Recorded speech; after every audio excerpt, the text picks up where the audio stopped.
Baik Bapak Ibu, mengingat waktu sudah menunjukkan jam 2 siang, biar kita lebih on time. Acara ini, mari kita mulai. Izin Pak Guru, Pak Muji, Pak Muklis.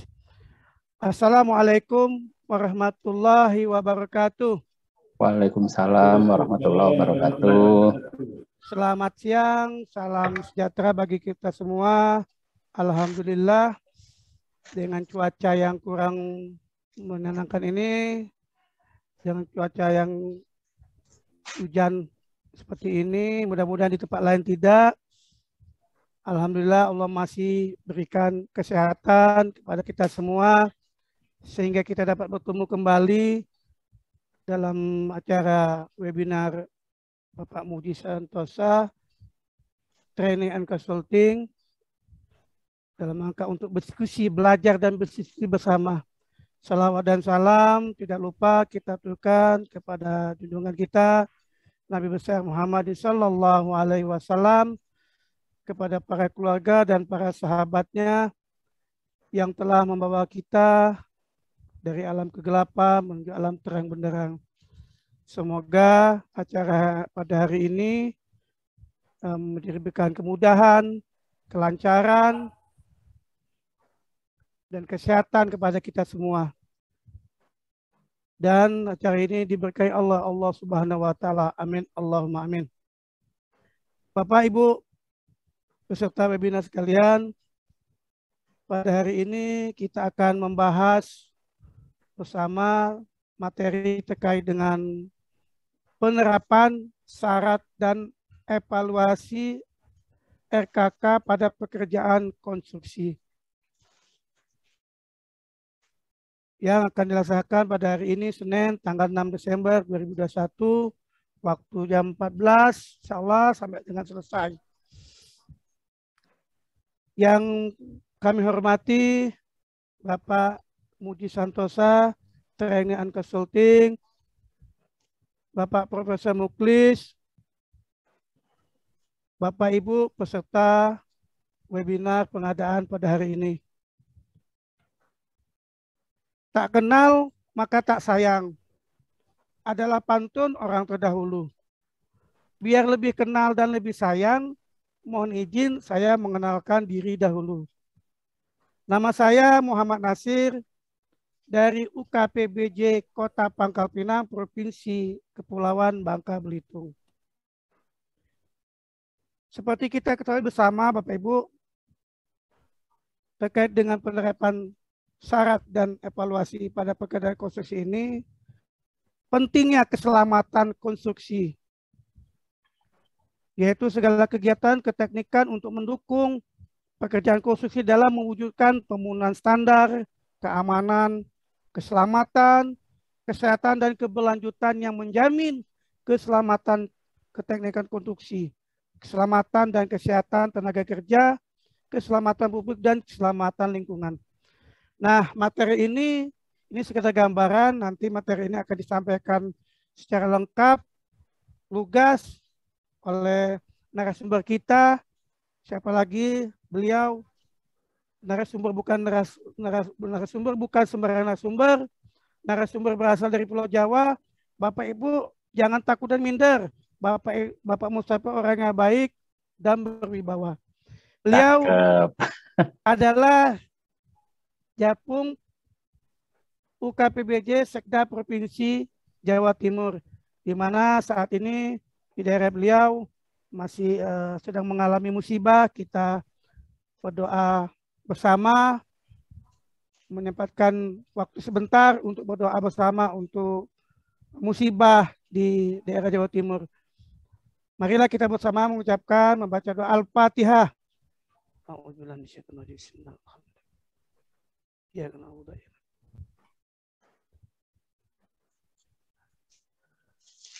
Amin, Allahumma amin. Pergi ke pasar membeli tomat, tidak lupa membeli daging. Salam takjim dan salam hormat, bertemu kembali dalam Muji Santosa Training and Consulting. Bapak Ibu, saya bacakan susunan acara pada hari ini. Pertama pembukaan, pembukaan. Tadi sudah saya kenalkan, nama saya Muhammad Nasir. Kemudian mari kita bersama-sama membaca basmalah untuk keberkahan, keselamatan, kesehatan, dan kemudahan dalam pelaksanaan kegiatan hari ini. Bismillahirrahmanirrahim. Untuk selanjutnya, seperti yang saya sampaikan tadi, materi ini akan disampaikan secara lugas, tegas oleh Bapak narasumber kita, Cak Mustafa atau Bapak Mustafa. Sebelumnya kami menyampaikan dulu ketentuan acara dulu. Pertama, peserta mengikuti kegiatan sesuai waktu pelaksanaan. Kemudian, peserta dilarang menyebarluaskan link selain untuk anggota kelas reguler. Narasumber akan menyampaikan materinya kurang lebih 45 menit, dilanjutkan dengan diskusi tanya-jawab. Kemudian peserta yang akan mengajukan pertanyaan dipersilakan untuk mengetik di kolom chat yang telah disediakan atau mengklik tombol raise hand dan akan diberikan kesempatan bertanya langsung kepada narasumber. Peserta diharapkan untuk mengisi link daftar hadir atau post-test yang telah dibagikan atau akan dibagikan pada saat kegiatan berlangsung sebagai bukti kehadiran dan penulisan nama di sertifikat yang insya Allah paling lambat 10 menit setelah berakhirnya kegiatan. Peserta yang tidak mengisi link daftar hadir atau post-test tidak akan diberikan sertifikat kehadiran. Peserta dimohon untuk tenang dan tidak mengganggu jalannya pelaksanaan kegiatan webinar ini. Demikian yang dapat kami sampaikan. Untuk selanjutnya penyampaian materi kepada Pak narasumber, waktu kami persilakan. Terima kasih Pak, silakan. Baik, terima kasih Pak Muhammad Nasir dari UKBPJ Kota Pangkal Pinang yang kebetulan siang hari ini sebagai moderator di kelas online kita. Baik, Assalamualaikum warahmatullahi wabarakatuh. Waalaikumsalam warahmatullahi wabarakatuh. Selamat siang bagi teman-teman yang berada di wilayah Indonesia bagian Barat dan selamat sore bagi teman-teman yang berada di wilayah Indonesia bagian Tengah ataupun Timur. Salam sejahtera untuk kita semua, salam sehat selalu dan salam pengadaan Bapak Ibu. Yang saya hormati Bapak Muji Santosa selaku Direktur Muji Santosa Training and Consulting, yang saya hormati pula Pak Mukhlis Isnaini dari bagian pengadaan pemerintah Kota Kediri Jawa Timur sebagai tim MS juga Bapak Ibu. Yang saya hormati pula Bapak Muhammad Nasir dari UKBPJ Kota Pangkal Pinang yang pada siang atau sore hari ini bertindak sebagai moderator yang akan memandu jalannya diskusi kita pada siang sampai dengan sore hari ini. Serta Bapak Ibu semua peserta kelas online Muji Santosa Training and Consulting yang berbahagia dan saya banggakan Bapak Ibu. Kebetulan hari ini saya diberikan mandat oleh Pak Muji Santosa untuk menyampaikan materi diskusi yaitu tentang penetapan syarat dan evaluasi rencana keselamatan konstruksi. Mohon izin saya share screen Pak Muhammad Nasir. Silakan Pak. Apakah sudah terlihat ya? Jelas. Oke, jelas? Oke, siap. Oke, Bapak Ibu sekalian yang saya hormati. Kurang lebih 45 menit ke depan saya akan menyampaikan materi ini. Yaitu tentang syarat dan evaluasi rencana keselamatan konstruksi atau RKA pekerjaan konstruksi. Bagaimana sih PPK di awalnya menetapkan ketentuan RKK yang merupakan syarat teknis di tender pekerjaan konstruksi, bagaimana juga Pokja menetapkan syarat di LDP-nya, serta bagaimana tata cara evaluasinya Bapak Ibu. Oke. Belum kelihatan ya Pak pindahnya ya? Sebentar. Oke. Bapak Ibu, ini sekilas tentang saya. Tadi sudah diperkenalkan oleh, ya hasil ini ganteng lah. Yang sudah dikenalkan oleh Pak Muhammad Nasir. Bapak Ibu, ini apa namanya? Ada nomor WA saya ya Bapak Ibu. Bapak Ibu bisa mencatat, barangkali membutuhkan diskusi dipersilahkan. Ini juga kebetulan saya sebagai YouTuber Pak Ibu, bersama Cak Rangga yang dari Kabupaten Tulang Bawang, yaitu di Musang Channel ya, channel Mr. Musang PBC channel, membahas PBC, slogannya dengan canda dan tawa. Ilmunya dapat, hiburannya juga dapat. Oke, Bapak Ibu sekalian saya hormati, ini kalau bicara tentang RKK tentunya tidak terlepas dari dasar hukum Bapak Ibu. Ada Undang-Undang nomor 2 tahun 2017, ada PP nomor 14 juga tentang petunjuk pelaksanaan, yaitu perubahan dari PP nomor 22 tahun 2020 tentang peraturan pelaksanaan Undang-Undang nomor 2 tahun 2017. Tentunya Perpres 12 tahun 2021 nggih Pak Bu nggih.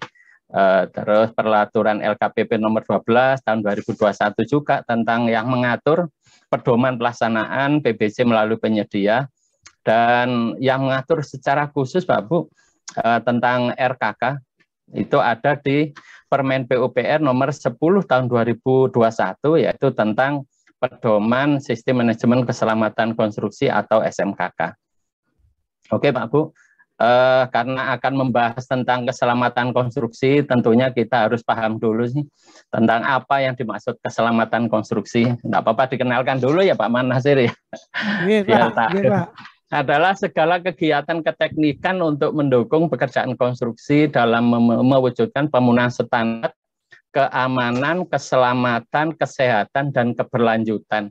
Kalau dulu kan K3, jadi keselamatan dan kesehatan kerja, kalau dulu kan ya kan gitu. Nah, sekarang ada K4 kalau berdasarkan Permen PUPR nomor 21 tahun 2021 Bapak Ibu. Dulu pada saat tahun 2019 berdasarkan Permen PUPR nomor 21 tahun 2019, karena ada PP nomor 14 tahun 2021 sehingga tentang SMKK ini diadakan penyesuaian Pak Bu.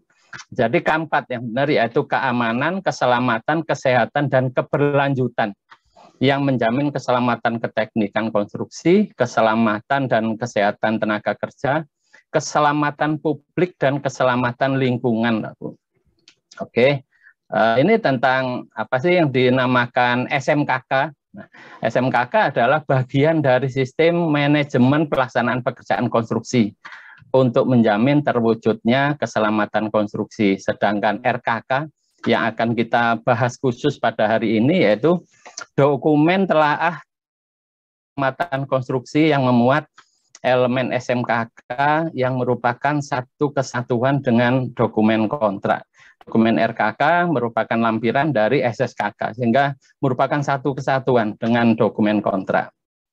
Oke Pak Bu, nah sedangkan rancangan konseptual SMKK itu adalah dokumen telaah tentang keselamatan konstruksi yang disusun pada tahap pengkajian, perencanaan, dan atau perancangan. Nah, masih banyak sampai detik ini Pak Nasir, bahwa PPK pada saat membuat KAK, pada saat akan memilih konsultan perancangan atau konsultan perencana kalau dulu istilahnya, itu salah satu produk akhirnya adalah rancangan konseptual SMKK. Nah, berarti para Pokja jika sudah menerima dokumen persiapan pengadaan konsultansi konstruksi, di dalam KAK-nya belum menyebutkan produk akhirnya salah satunya rancangan konseptual SMKK Pak Bu, maka sebaiknya dikembalikan kepada PPK, karena ini amanah Undang-Undang nomor 2 tahun 2017, amanah PP 14 tahun 2021, juga amanah Permen PUPR nomor 10 tahun 2021. Masih banyak PPK ataupun bahkan konsultan perancang atau konsultansi, para konsultan itu masih banyak yang belum paham Permen PUPR nomor 10 tahun 2021 tentang SMKK. Salah satu produk yang harus dia buat adalah rancangan konseptual SMKK. Kenapa? Karena ini salah satu poin ataupun dasar PPK pada saat menetapkan dokumen RKK-nya. Juga dasar sebagai dasar bagi PPK ataupun pengguna jasa untuk menetapkan tingkat risiko keselamatan konstruksinya. Selama ini masih ada ya Pak Nasir, PPK itu berdasarkan selera. Oh ini enaknya ditetapkan menengah supaya syaratnya rada angel kan gitu ya Pak Nasir. Biar ahli K3 konstruksi muda 3 tahun atau ahli media tanpa pengalaman. Nah, padahal tidak Pak Bu. Itu awalnya dari penetapan tingkat risiko keselamatan konstruksi yang ditetapkan oleh konsultan perancang ya, dan disetujui oleh pengguna jasa. Nah, jika kecil atau menengah itu ditetapkan oleh PPK. Terus jika itu risiko keselamatan konstruksinya besar berdasarkan Permen PUPR nomor 10 tahun 2021 ditetapkan oleh Kepala Satuan Kerja atau atasannya PPK. Kalau di APBD Kepala Dinas tentunya nggih. Oke, lanjut. Nah, Pak Bu, ini saya kutip dari Permen PUPR nomor 10 nggih tahun 2021. Artinya pada jasa konsultasi konstruksi perencanaan atau pengkajian pada saat perencanaan awal dulu sebelum memilih konsultan perancangan, nih tugas tanggung jawab penyedia dan wewenang penyedia jasa konsultan konstruksi perencanaan dan pengkajian dalam penerapan SMKK adalah menyusun rancangan konseptual SMKK pengkajian dan atau perencanaan dengan mengidentifikasi dan memberikan rekomendasi keselamatan konstruksi dalam aspek, ada 4 aspek Pak Bu, ada aspek lokasi, lingkungan, sosioekonomi dan lingkungan, sosioekonomi dan lingkungan, dan menyusun program mutu dan seterusnya. Tapi prinsipnya konsultan pengkajian atau perencanaan harus menyusun rancangan konseptual SMKK. Demikian juga perancangan, istilahnya masih para PPK masih kenalnya konsultan perencana ya Pak Nasir ya. Padahal ya, ada 4 di konstruksi itu konsultan perencanaan atau pengkajian, itu pada saat awal dulu mengusulkan anggaran, membuat basic design kan gitu. Nah ada konsultansi perancangan, itu untuk memilih konsultan untuk membuat detail engineering design, HPS kan itu ya Pak, RAP kan itu ya. Terus spesifikasi teknis dan seterusnya. Itu adalah tugas konsultansi perancangan. Nah, salah satu produk akhir ini Pak Bu, membuat rancangan konseptual SMKK perancangan, termasuk rancangan panduan keselamatan operasi dan pemeliharaan. Artinya gedung ini supaya selamat, SOP-nya bagaimana, itu tugasnya konsultan perancangan Bapak Ibu. Sehingga karena berdasarkan Undang-Undang nomor 2 2017 di pasal 88 itu kalau tidak salah ada sanksi pidana di pekerjaan konstruksi jika satu terjadi tangkap tangan, yang kedua terjadi meninggal dunia di lokasi pekerjaan.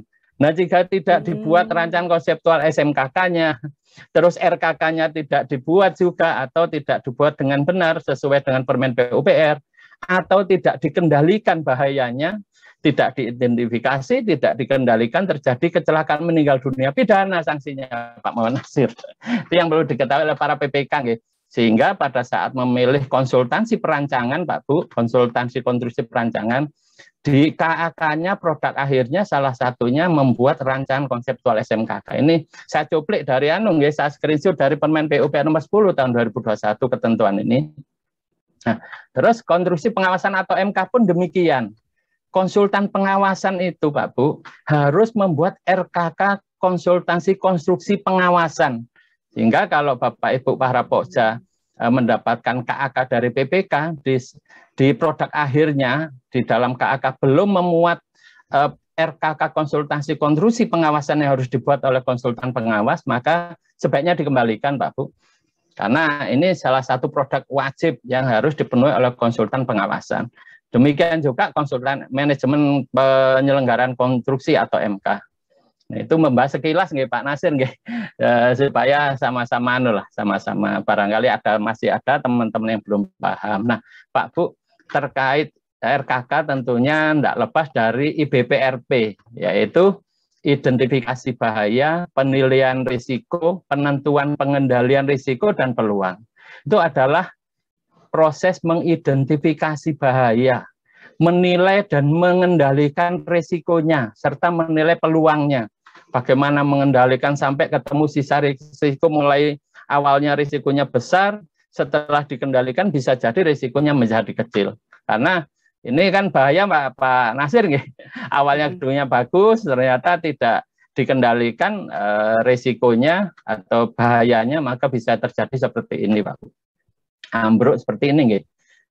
Kursor saya geraknya kelihatan ya Pak Nasir? Kelihatan Pak. Kelihatan. Oke, lanjut. Nah, sekarang memahami tingkat risiko ini sekedar mengenali Pak Bu nggih. Memahami tingkat risiko keselamatan konstruksi, sekedar kita mengenal saja. Risiko keselamatan konstruksi itu apa sih Pak Bu?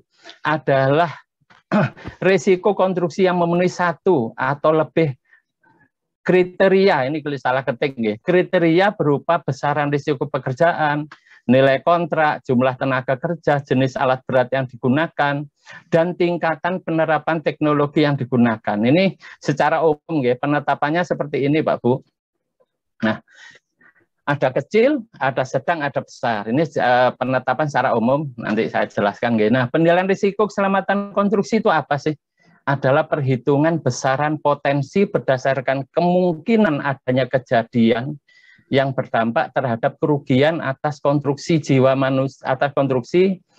manusia, keselamatan publik dan lingkungan yang dapat timbul dari sumber bahaya tertentu terjadi pada pekerjaan konstruksi. Nah, ini secara umum seperti ini Pak Bu. Bagaimana sih risiko keselamatan konstruksi kecil? Ini secara umum sebelum ditetapkan oleh konsultan perancangan hasil perkalian antara kekerapan dan keparahan. Ini secara umum seperti ini Pak Bu. Bagaimana jika risiko kecil bersifat berbahaya rendah? Ini berdasarkan penilaian tingkat risiko dalam RKK. Pekerjaan konstruksi dengan nilai sampai HPS sampai dengan 10 miliar. Mempekerjakan tenaga kerja kurang dari 25 orang dan atau pekerjaan konstruksi yang menggunakan teknologi sederhana. Nah, bagaimana dengan yang sedang? Yang sedang seperti ini, Pak Bu. Sama berdasarkan penilaian tingkat risiko ya, dalam RKK. Nah, pekerjaan konstruksi yang HPS-nya di antara 10 miliar, di atas 10 miliar sampai dengan 100 miliar. Mempekerjakan tenaga 25 orang sampai 100 orang, dan pekerjaan konstruksi yang menggunakan teknologi media. Ini saya kutip dari Permen PUPR 10 nih Bapak Ibu. Nah, sedangkan yang besar sama ditetapkan dulu dalam RKK risikonya, baru pekerjaan di atas 100 miliar itu risiko besar nih secara umum. Terus mempekerjakan tenaga kerja lebih dari 100 orang, menggunakan peralatan pesawat angkat atau pakai crane gitu ya Pak, ya Pak Nasir istilahnya. Pakai crane itu kan pesawat angkat ya, pesawat angkat angkut. Nah, menggunakan teknologi peledakan misalkan, ini untuk mengkat suatu bukit harus diledakkan dulu misalkan gitu. Maka itu masuk risiko besar, menyebabkan terjadinya peledakan dan atau pekerjaan konstruksi yang menggunakan teknologi tinggi. Ini sekedar mengenal sedikit aja nggih Pak Bu tentang risiko kecil, menengah dan besar berdasarkan Permen PUPR 10 tahun 2021. Nah, Pak Bu, rancangan konseptual SMKK pada tahap perancangan konstruksi itu mulai dari lingkup dan pernyataan tanggung jawab perancangan Pak Bu, metode pelaksanaan pekerjaan konstruksi. Nah, dari identifikasi dan risiko bahaya itu ada di metode pelaksanaan pekerjaan konstruksi yang dibuat oleh konsultan perancangan. Identifikasi bahayanya bagaimana, mitigasi bahayanya, penetapan tingkat risikonya, itu ada di metode pelaksanaannya. Terus selanjutnya rancangan panduan keselamatan pengoperasian dan pemeliharaan bangunan. Itu juga produknya konsultan perancang. Kalau dulu sebelum ada Permen PUPR nomor 21 tahun 2019, panduan keselamatan pengoperasian dan pemeliharaan itu adalah tanggung jawabnya penyedia jasa konstruksi. Nah, sekarang tidak Pak Bu, itu produknya konsultan perancangan karena yang merencanakan gedungnya. Terus biaya penerapan SMKK yang kita tahu ada 9 komponen serta daftar standar atau peraturan. Terus lanjut, nah, harus disetujui oleh pengguna jasa untuk dijadikan rujukan dalam menyusun RKK, Pak Bu. Sehingga kalau tidak ada produk konsultan, bagaimana PPK menetapkan tingkat risiko keselamatan konstruksi? Nanti hubungannya juga dengan persyaratan personel K3. Itu harus berdasarkan penetapan yang ditetapkan oleh konsultan perancang, disetujui oleh pengguna jasa. Lanjut. Nah, ini pada saat perancangan, gitu. Tadi perencanaan sama, gitu. Prinsipnya sama. Lanjut. Terus harus disetujui juga sama, Pak Bu.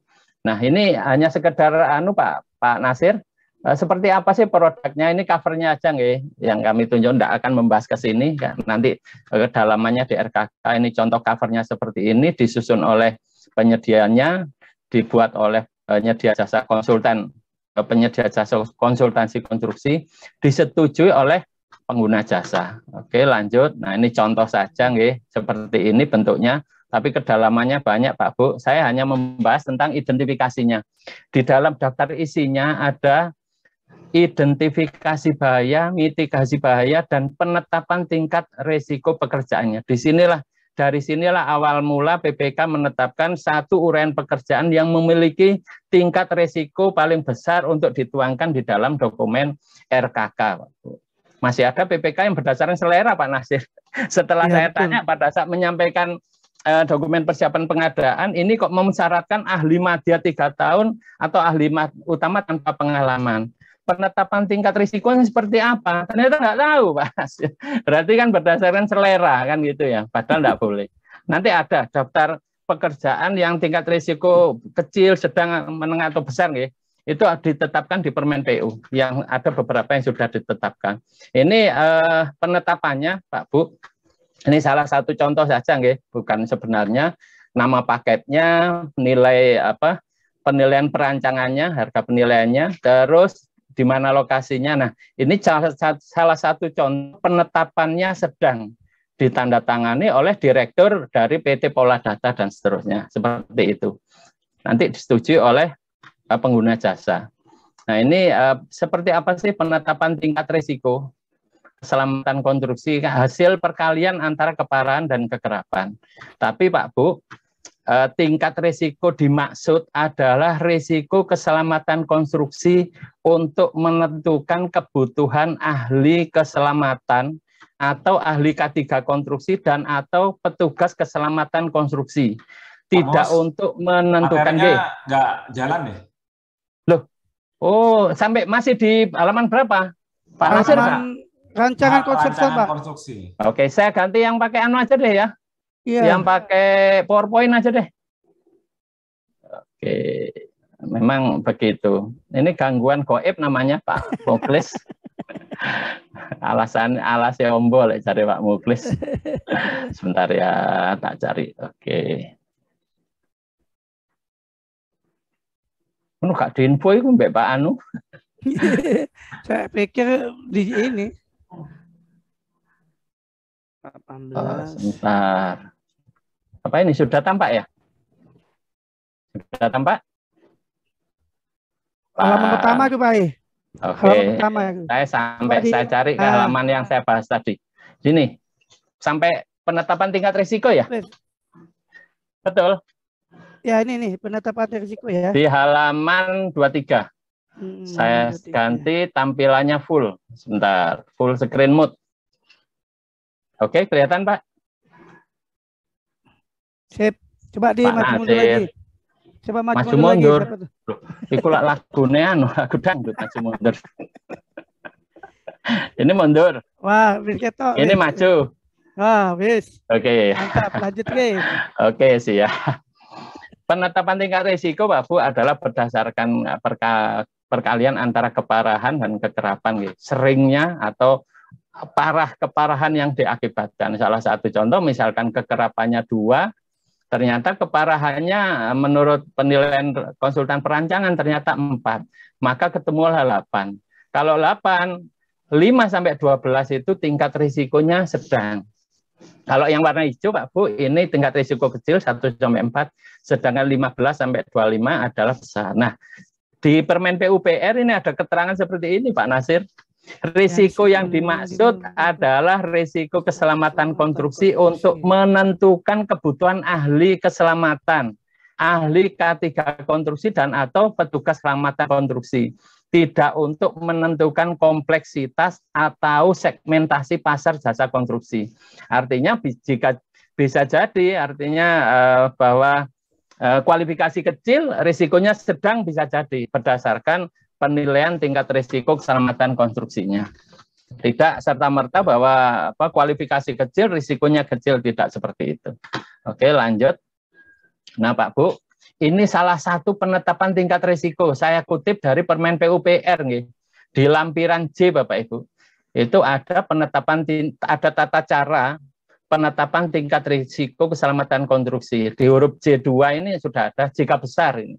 Contoh jembatan dengan bentang lebih dari atau sama dengan 45 meter, maka masuk risiko keselamatan konstruksi besar. Demikian jalan dan seterusnya nggih. Nah, terus untuk bangunan juga sudah ditetapkan. Ini bangunan gedung nggih contohnya. Nah, bangunan gedung berdasarkan ketinggian lantai bangunan juga sudah ditetapkan tingkat risiko di Permen PUPR nomor 10 nggih, di lampiran J Bapak Ibu. Di atas 5 lantai maka masuk risikonya besar.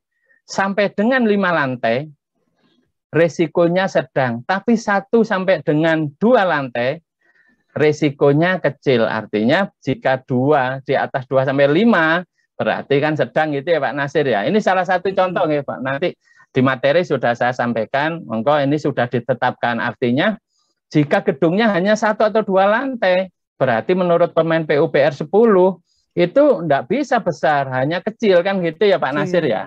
Ya, ini sudah ditetapkan. Tentunya penetapan ini kan sudah berdasarkan kajian kan gitu nggih. Bapak Ibu yang punya proyek bangunan gedung cuma 2 lantai, maka risiko keselamatan konstruksinya kecil. Jika risiko keselamatan konstruksi kecil, hubungannya dengan persyaratan personil K3 kan ya Pak Nasir. Kalau risikonya kecil, berarti cukup petugas keselamatan konstruksi tanpa mempersyaratkan pengalaman. Kan gitu nggih. Itu hubungannya ke sana Pak Bu. Jika sedang, ahli madya 3 tahun, atau ahli muda 3 tahun, atau ahli madya tanpa pengalaman. Jika besar, maka ahli madya 3 tahun pengalamannya, atau ahli utama tanpa pengalaman. Demikian seterusnya nggih Bapak Ibu, bisa dibaca di lampiran J. Ini juga gedung contoh pekerjaan ini khusus infrastruktur berbasis masyarakat juga ada di sana, sudah ditetapkan. Bisa dibaca di Permen PUPR di lampiran J nggih Bapak Ibu nggih. Nah, ini dokumen RKK pada pekerjaan konstruksi. Kurang berapa menit Pak? Kurang 30 menit ya? Masih jauh Pak. Oh, masih jauh. Alhamdulillah. Nah, Pak 15 menit. Yang harus pada saat menetapkan persyaratan dokumen RKK harus memperhatikan menetapkan 1 uraian pekerjaan dan 1 identifikasi bahaya. Cukup 1 uraian pekerjaan dan 1 identifikasi bahayanya. Misalkan identifikasi bahayanya pekerjaan atap ada 5. Salah satunya terjatuh yang berakibat bisa fatality, cacat tetap atau meninggal dunia kan gitu nggih. Ada lagi jatuh hanya patah tulang, ada lagi ketutuk palu kan gitu ya Pak. Ada lagi kejatuhan misalkan rangka baja ringan kan, yang paling besar adalah jatuh dari ketinggian yang berakibat fatality. Maka cukup 1 pekerjaan atap dan jatuh dari ketinggian. Itu seperti itu Pak Bu. Nah, uraian pekerjaan dan identifikasi bahaya didasarkan pada tingkat risiko terbesar dari seluruh uraian pekerjaan dan identifikasi bahaya yang telah ditetapkan pejabat penandatanganan kontrak dalam rancangan konseptual SMKK. Artinya PPK tidak serta-merta seenaknya berdasarkan selera. Oh, ternyata berdasarkan dokumen rancangan konseptual SMKK. Kan gitu ya Pak Nasir ya. Cukup 1. Misalkan bahayanya 5, cukup 1 saja yang dimasukkan. Yang paling besar risikonya. Oke, lanjut. Ini salah satu contoh ya Pak Bu. Salah satu contoh hasil produksi dari konsultan perancang. Misalkan ada pekerjaan pasang dinding dan seterusnya sampai pekerjaan baja yang masang-masang baja di atas itu loh Pak Nasir. Ternyata di sini ada risiko yang jatuh dari ketinggian yang berakibat luka berat atau cacat tetap. Dari sekian banyak ini warna biru, ternyata risiko yang paling besar adalah jatuh dari ketinggian berakibat luka berat dan cacat tetap. Sedangkan yang lain luka sedang misalkan. Itu maka penetapannya cukup pekerjaan baja konvensional, terus identifikasi bahayanya jatuh dari ketinggian. Seperti itu ya Pak Nasir. Ini contoh pada saat PPK menetapkan IBPRP pada tabel B1 di RKK, cukup seperti ini. Jadi kolom 1, 2, dan 3 diisi oleh PPK, nomor urut, uraian pekerjaan dan risikonya, identifikasi bahayanya. Identifikasi bahaya seperti nanti yang kolom 4 sampai 15, yang 16 kan kolom keterangan tidak wajib diisi, tapi nomor 4 dengan 15 pasifis. Nanti bahas tata cara evaluasinya. Cukup seperti ini, PPK menetapkan, tapi dokumen RKK-nya lengkap ada 5 elemen. Nah, ini dokumen RKK itu Pak Bu terdiri dari 2. Yang pertama fakta komitmen keselamatan konstruksi dan 5 elemen SMKK. Apa aja 5 elemen itu ini? Mulai kepemimpinan yang di dalamnya salah satunya ada fakta komitmen yang 7 ya Pak Nasir ya. Terus ada perencanaan keselamatan yang salah satunya tabel B1 dan B2. B1 IBPRP. Selanjutnya elemen ketiga yaitu dukungan keselamatan konstruksi atau elemen C ya Pak Bu. Ada elemen yang D atau keempat operasi keselamatan konstruksi serta evaluasi kinerja keselamatan konstruksi. Itu 5 elemen Pak Bu. Nah, ini isi dari dokumen RKK. Nah, ternyata di MDP kita, Pak Nasir, kalau kita lihat di bentuk-bentuk dokumen lainnya, salah satunya di huruf J ini adalah bentuk RKK. Di sana hanya contoh, Pak Nasir, bunyinya. Contoh kan gitu ya. Nah, ini elemen itu ini, Pak Bu. Yang dinamakan elemen, misalkan salah satu elemen C, dukungan keselamatan konstruksi. Sub-elemennya ini. Ada sumber daya, ada kompetensi, kepedulian, komunikasi, informasi terdokumentasi. Ini namanya elemen C, sub-elemennya C1 sampai dengan C5. Nanti hubungannya ke sini evaluasinya. Oke, lanjut. Ini contoh elemen A, elemen 1 yang ada fakta komitmen keselamatan konstruksi. Ini kalau penyedia tunggal, yang sini kalau yang sini adalah penyedia jika ber-KSO. Kursorku ketok ya gerak ya Pak Mas. Wis ketok. Siap. Yang penting saya ketok kursore. Maju mundur sebenarnya. Oh, maju mundur aja lagu dangdut itu. Mundur alon-alon. Ini elemen B Pak Bu. Ini PPK, maka pada saat menetapkan dokumen RKK untuk melampiri dokumen spesifikasi teknik, maka mulai sini depan. Huruf C ini ini elemennya apa saja, nanti kan diisi kop perusahaan kan perusahaan yang menawar. Terus selanjutnya fakta komitmen keselamatan konstruksi jika tunggal seperti ini, jika KSO ada 3-tiganya bertanda tangan. Oke, lanjut. Ini elemen yang kedua elemen B ada B1 sama elemen B2. Nah, yang harus diisi PPK hanya ini Pak Nasir. Jadi tabel B1 IBPRP identifikasi bahaya, penilaian risiko, pengendalian dan peluang. Itu cukup ini seperti yang saya sampaikan di awal tadi, uraian pekerjaan dan risikonya saja, identifikasi bahayanya saja. Nanti biar nomor 4 dan seterusnya diisi oleh peserta tender. Elemen mulai elemen A, elemen B, demikian juga elemen C. Ini seperti ini yang ada di lampiran MDP kita Pak Bu di huruf C untuk dokumen. Ini elemen C nanti diisi peserta tender, elemen D juga seperti ini, operasi keselamatan konstruksi juga diisi peserta tender. Demikian juga elemen E. Terus lanjut. Nah, bagaimana sih Pokja pemilihan menetapkan syarat RKK pada LDP-nya? Ini kalau saya Pak Nasir ya seperti ini. Nah, artinya apa? Di huruf J tadi ini makanya saya kasih keterangan seperti ini. Berdasarkan tabel yang ditetapkan oleh PPK tadi di tabel B1 kita cuplik diambil ke sini Pak, dituangkan dalam ini pekerjaan baja konvensional, maka ini jatuh dari ketinggian bukan atas, kalau tadi kan ketinggian harusnya. Ketinggian itu Pak Bu ukurannya 1 perancah, 1 scaffolding itu loh Pak Nasir. Kalau bekerja di atas 1 ukuran scaffoldingnya 185 cm itu sudah masuk kategori bekerja di ketinggian. Itu berbahaya kalau terjatuh. Wong kepleset aja engsel polok ini bisa melengsing ya Pak Nasir. Apalagi jatuh dari 4 meter, 6 meter kan itu. Nah, lumayan, Pak. Nah, saya sebagai Pokja bisa jadi teman-teman mungkin yang di luaran sana enggak. Saya kasih keterangan seperti ini Pak, di bawahnya syarat RKK.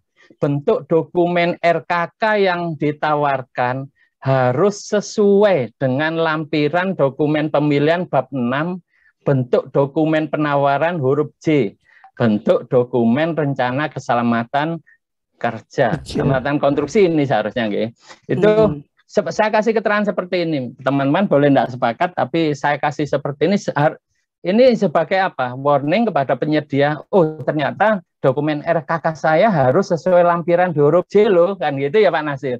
Sehingga peserta tender membuka lampiran di huruf J, lampiran MDP. Dan ini mesti saya highlight biru Pak Bu.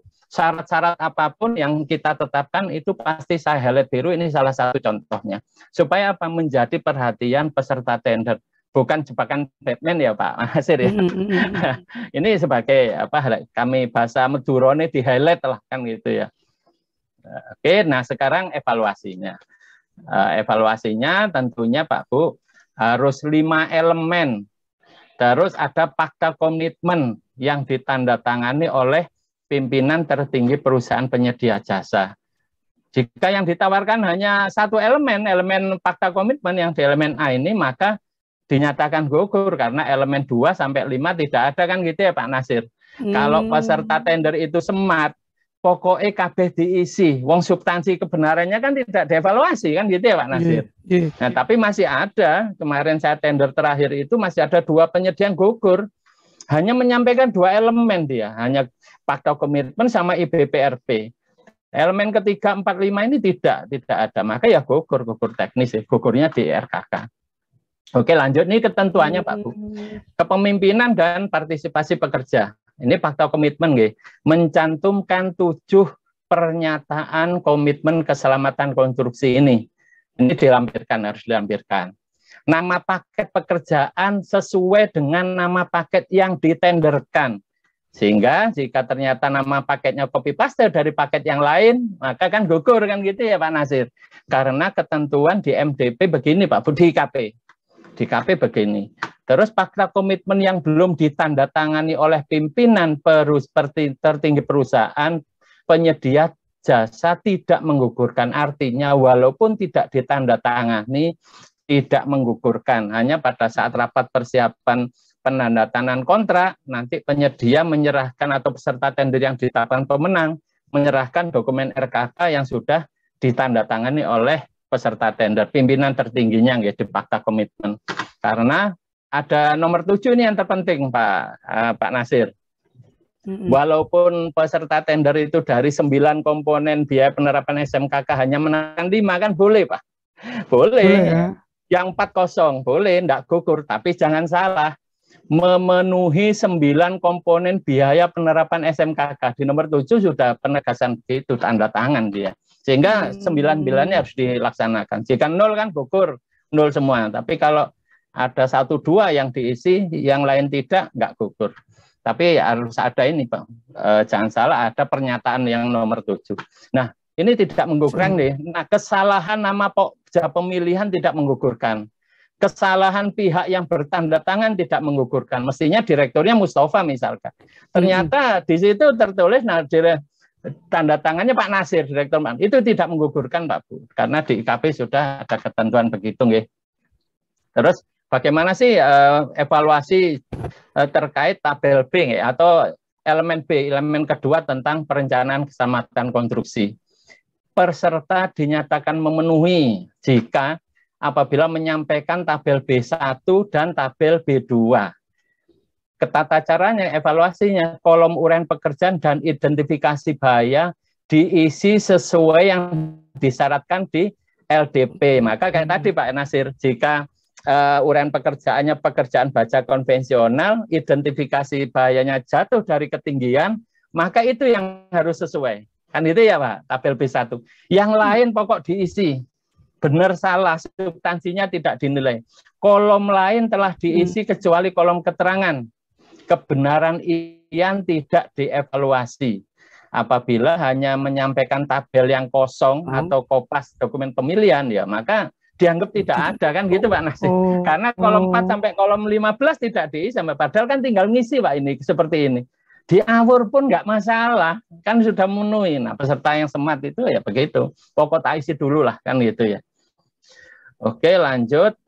Ini kalau elemen C sama, peserta menyampaikan penjelasan salah satu elemen. Yang tadi Pak Nasir, elemen C kan ada C1 sampai C5.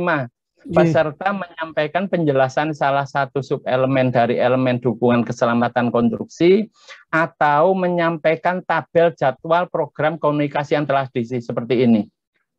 Pokja hanya memastikan salah satu subelemen dukungan keselamatan konstruksi telah terisi penjelasan atau tabel komunikasi seperti ini sudah diisi, substansinya tidak dievaluasi. Benar salah itu tidak dievaluasi karena ketentuannya begitu. Kata Kementerian PUPR itu relaksasi, Pak Nasir. Relaksasi itu kan kayak pijet gitu ya, Pak Nasir. Izin Pak. Oke. 5 menit lagi ya. Oke, mari ngikuti sampai D habis ini selesai kok. Pas. Oke, nah bagaimana tata cara evaluasi untuk operasi keselamatan konstruksi? Elemen yang keempat, peserta menyampaikan penjelasan salah satu subelemen dari elemen operasi keselamatan konstruksi atau tabel analisis seperti ini, Pak Bu. Nah, pokja pemilihan hanya memastikan salah satu subelemen operasi sudah terisi atau tabelnya. Substansinya tidak dievaluasi. Demikian juga elemen yang kelima, yaitu evaluasi keselamatan konstruksi. Peserta hanya menyampaikan penjelasan salah satu subelemen dari elemen evaluasi kinerja keselamatan konstruksi atau tabel jadwal inspeksi atau audit telah diisi. Nah, pokja hanya memastikan bahwa telah menyampaikan salah satu elemen yang sudah diisi. Substansinya tidak dievaluasi. Misalkan jadwal seperti ini, jadwal evaluasi seperti ini. Tidak dievaluasi, pokoknya wis diisi kan gitu ya Pak Nasir. Artinya peserta tender yang smart ya pokoknya ngisi. Tapi masih ada Pak Nasir menyampaikan itu hanya elemen 1 dan elemen 2, elemen yang lain enggak. Kan tinggal ngisi ngawur kan memenuhi. Cuman jangan salah, pada saat pelaksanaan pekerjaan nanti peserta atau penyedia jasa konstruksi sudah membuat dokumen RKK yang benar sesuai dengan Permen PUPR, mulai pekerjaan persiapan sampai selesai, identifikasi bahayanya, risikonya, pengendaliannya seperti apa, sampai sisa risikonya seperti apa.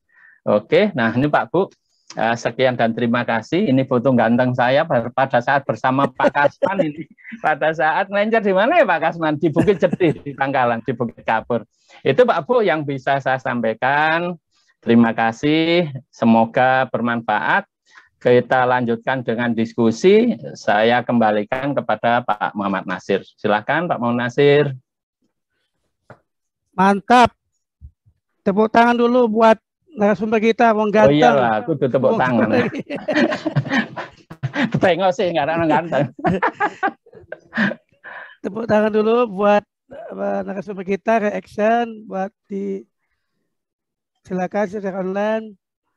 Terima kasih kepada Wong Ganteng, Sukowojowo yang sudah mengantarkan, sudah menyampaikan materinya. Angel ya, angel. Angel wis, angel. Lu Pak Eko datang ternyata dari Nganjuk. Materinya ini mantap. Oh iyalah. Benar ini. Aduh nih. Memang berarti Cak Mus, sebelum kita melaksanakan tender itu, Pokja itu harus benar-benar meneliti atau melakukan review itu benar-benar ini ya, artinya dari KAK, RKK, SMKK itu apakah sudah disampaikan di dalam dokumen itu ya Pak ya? Iya betul. Kalau itu seleksi milik konsultan perancangan misalkan di KAK-nya harus ada produk akhir, salah satunya adalah rancangan konseptual SMKK kan gitu ya Pak. Itu iya, masih banyak PPK yang belum itu di KAK-nya. Karena masih copy paste dari paket-paket yang terdahulu kan gitu ya. Iya betul. Ya padahal ada Permen PUPR 10 itu. Iya. Itu yang terjadi. Waktu kami periksa malahan ya judulnya lain, isinya lain. Iya. Karena yang ngerjakan bukan PPK, yang ngerjakan adminnya, PPK-nya tinggal tanda tangan wis bener kayak gitu. Ya, Pak. Nah, salah satunya penetapan tingkat risikonya itu juga harus berdasarkan yang sudah ditetapkan ini oleh PPK pada tahap sebelumnya kan gitu nggih. Cuman kadang-kadang masih ada PPK mintanya ahli madya pengalaman 3 tahun. Padahal kalau dicari dokumen SMKK-nya, rancangan konseptual SMK, ternyata kecil. Kalau kecil kan cukup petugas keselamatan konstruksi tanpa pengalaman. Itu salah artinya satu disesuaikan dengan kegiatannya, risikonya Pak ya? Iya betul. Yang sudah berdasarkan hasil rekomendasi dari konsultan perancang pada dokumen rancangan konseptual SMKK-nya. Ya. Baik Bapak Ibu peserta, silakan kalau yang ingin mengajukan pertanyaan boleh diketik di chat, kolom chat atau raise hand, bisa bertanya langsung dengan narasumber. Itu ada itu Pak Harrison. Ini ada nih Pak Harrison. Ah, ini. Silakan Pak Harrison kalau yang menyampaikan undang-undangnya. Perkenalkan dulu unek nama dan alamat. Iya, silakan Pak. Baik Pak, terima kasih Pak. Siap. Langsung ke pertanyaan ya Pak ya. Siap, monggo. Mengenai pengalaman, kalau untuk ya semua sih Pak, untuk konsultan pengawas maupun untuk pelaksana konstruksi, pengalaman tenaga ahli keselamatan konstruksi K3 konstruksinya itu, kalau yang konsultan ini kan kita kalau evaluasi dihitung berapa bulan dia kerja, itu yang dihitung jadi pengalamannya Pak ya, kalau nggak salah. Betul, ya kalau konsultan ya. Jadi kalau untuk ahli K3 konstruksi ini sama juga seperti itu, atau kalau dia dalam 1 tahun sudah ada pengalaman, dianggap 1 tahun gitu Pak, nggak dihitung bulannya? Oke. Cukup 1 pertanyaan. Itu untuk yang pelaksana, untuk yang jasa konstruksinya juga sekalian Pak. Mohon penjelasannya. Oke. Silakan Pak. Langsung. Narasumber, Cak Mos langsung aja langsung ditanggapin. Kita hari ini membahas tentang RKK-nya, artinya tender pekerjaan konstruksinya ya Pak Harrison ya. Nah, untuk ini kok bahasnya boleh pengalaman, enggak apa-apa ya, walaupun aslinya RKK kan. Artinya, misalkan nih, di dalam dokumen spesifikasi teknis, salah satunya lampirannya kan dokumen RKK. PPK telah menetapkan risiko keselamatan konstruksinya adalah sedang. Nah, kalau sedang, maka PPK itu boleh mensyaratkan ahli madya dengan pengalaman 3 tahun, atau mohon maaf ahli muda, kalau sedang ya ahli muda dengan pengalaman 3 tahun, atau ahli madya tanpa pengalaman. Nah, pengalaman yang dapat dihitung adalah pengalaman berdasarkan melaksanakan pekerjaan konstruksi, kan begitu nggih? Artinya misalkan dia pengalamannya dihitung 3 tahun. Tahun 2018 kemarin dia pengalaman 3 bulan. 2019 dia pengalaman di pekerjaan konstruksi 6 bulan. Tahun 2020 pengalaman di pekerjaan konstruksi hanya 1 bulan. Maka itu sudah memenuhi kriteria 3 tahun Pak Harrison. Kalau di pekerjaan konstruksi seperti itu Pak Harrison. Di anu dulu Pak. Di unmute Pak. Di unmute. Jadi ngitungnya cukup begitu Pak. Sama dengan personil yang lain. Misalkan manajer teknik atau pelaksana, kan begitu juga. Sama Pak, ngitungnya begitu. Tidak harus 12 bulan tiap tahunnya. Dia pengalaman 1 bulan saja cukup memenuhi pengalaman 1 tahun anggaran, gitu ya. Tidak harus 12 bulan berarti Pak. Tidak. Ya. Beda dengan konsultan. Kalau konsultan kan jumlah kan gitu ya. Iya. Walaupun jangan salah, masih 1 tahun. Jangan salah Pak Bu. Di Permen PUPR nomor 10 tahun 2021 itu sudah ditetapkan bahwa penyedia jasa konsultansi konstruksi harus memiliki ahli K3 konstruksi atau ahli keselamatan konstruksi. Itu sudah ditetapkan di Permen PUPR nomor 10. Gimana Pak Harrison? Ya, jawabannya tidak harus 2 bulan per tahunnya. Ngerti nggih? Ya, siap Pak. Terima kasih Pak. Oke, sama-sama Pak Harrison. Cak Mos, banyak nih Harrison ini, kita gantian ya. Biar lebih lancar, nanti yang dicek ini nggak dibaca marah lagi. Marah ya, diminumnya efek kan adem. Cuaca dingin biar. Iya. Dari Pak Martono, izin bertanya, jika melihat output jasa konsultansi perancangan pada Permen PUPR nomor 22 tahun 2018, uraian output jasa konsultansi perancangan kan sudah jelas ya, besaran pembayaran setiap output. Nah, untuk output RKK yang dibuat penyedia jasa konsultan ini masuk di output mana? Atau jadi output terpisah gitu. Iya Pak. Silakan. Outputnya apa saja sekarang? Coba kita lihat. bahwa salah satu output yang harus dipenuhi oleh konsultan perancangan apa saja. Nah, kan salah satunya laporan akhir, Pak. Kan gitu ya? Salah satunya laporan akhir. Nah, laporan akhir itu di dalamnya adalah salah satunya termasuk rancangan konseptual SMKK, Pak. Itu nggih. Jadi di dalam laporan akhir itu produk yang harus dibuat oleh konsultan perancangan adalah rancangan konseptual SMKK. Itu merupakan bagian dari laporan akhir. Karena sesuai di Permen PUPR 10 juga begitu. Produk akhir dari konsultan perancangan adalah salah satunya rancangan konseptual SMKK. Artinya bagian dari laporan akhir. Pak Sopo yang mengintakan ya? Pak Martono, Pak. Pak Martono. Pak Martono, lewat chat tuh ini pertanyaannya, Pak. Oke, lewat chat. Mudah-mudahan terjawab, nggih. Bagian dari laporan akhir, Pak. Jadi laporan akhir itu yang penting, Ya. Pak ya. Itu produk akhir soalnya, rancangan konseptual SMKK. Oke, siap. Baik, kita langsung ke ini, ke Pak Insinyur Muhammad Darwis dari Maluku Utara. Ini resen beliau nih. Resen. Pak Darwis, silakan, Pak. Jadi ahli ini, aku dia boleh ditakoni Pak Darwis. Ahli konstruksi ini, Pak. Konstruksi beliau. Siapa Darwis? Lah jenengnya insinyur. Iya, Pak. Selamat siang, Pak Mustafa. Selamat siang, selamat sore juga. Barangkali juga sore. Ya, ketemu lagi Pak Cak Mus. Iya, sebetulnya siap. nggak bertanya ini, cuma minta masukan saja. Iya. Artinya tadi sudah dijelaskan secara rinci, secara mendetail, gimana tentang RKK ini, keselamatan konstruksi. Hanya pada saat penerapannya Pak. Misalnya ada penyedia, katakanlah di tabel B1 tadi. Iya. Tadi kan dikatakan bahwa itu tidak dinilai. Betul. Nyata tidak dinilai. Ya. Tetapi kalau kita melihat bahwa kita yakini itu bahwa itu adalah salah. Misalnya gini, tingkat resiko deskripsi resikonya misalnya, kemungkinannya katakanlah 3, kan gitu. Keparahan 5.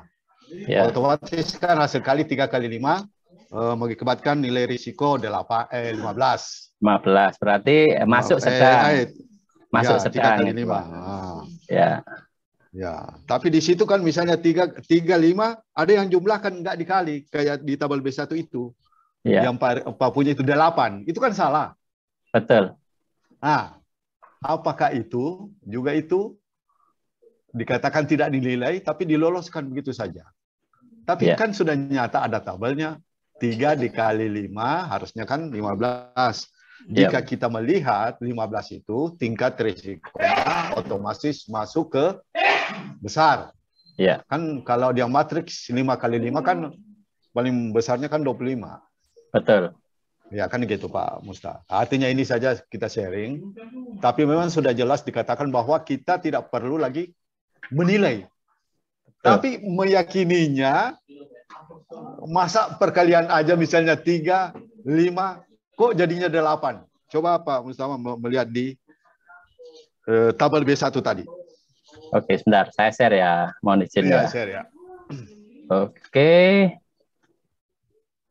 Mungkin maksudnya Pak Insinyur hanya sekedar menyampaikan persyaratan mungkin Pak ya. Ini ya, kelihatan ya? Kelihatan ya Pak? Kelihatan.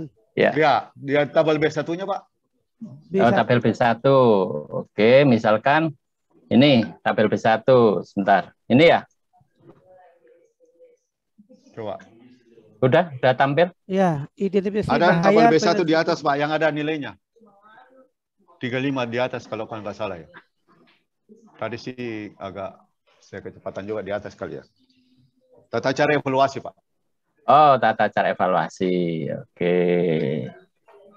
Ini, misal ini ya. Oke, saya izin. Ya, besar, udah kelihatan tak perbesar ya. Oke, kelihatan. Ya, itu 3. Nah, ini. Nah, ini kan gini. Ya. Ini kan Bapak lihat. 3 kemungkinan 3, keparahan 5. Itu kan nilai risiko 15. Harusnya 15. 15. Kan gitu. Masa karena perkalian antara otomatis, kekerapan dan keparahan. Dia di sini 8. Iya. Kan gitu. otomatis dia masuk di rendah. Ya. Nah, secara perhitungan tata cara RKK itu harusnya kan dikali 15. Ya. Otomatis kalau 15 tingkat resikonya otomatis dia besar kan. Betul. Sedangkan di sini bahwa ini tidak perlu kita nilai. Tapi kan kita yakini bahwa ini salah. Kira-kira gimana? Ya. Oke. Jika kita seandainya selaku Pokja gitu loh. Ya, oke, siap. Campur. Ya. Oke, karena Ya, ini ini sharing saja. Oke, Ya. karena di sini Pak sudah ditetapkan seperti ini. Nah, ini bahwa kolom uraian pekerjaan dan identifikasi bahaya sesuai yang disyaratkan dalam LDP. Nah, ini kan harus sesuai yang disyaratkan nih.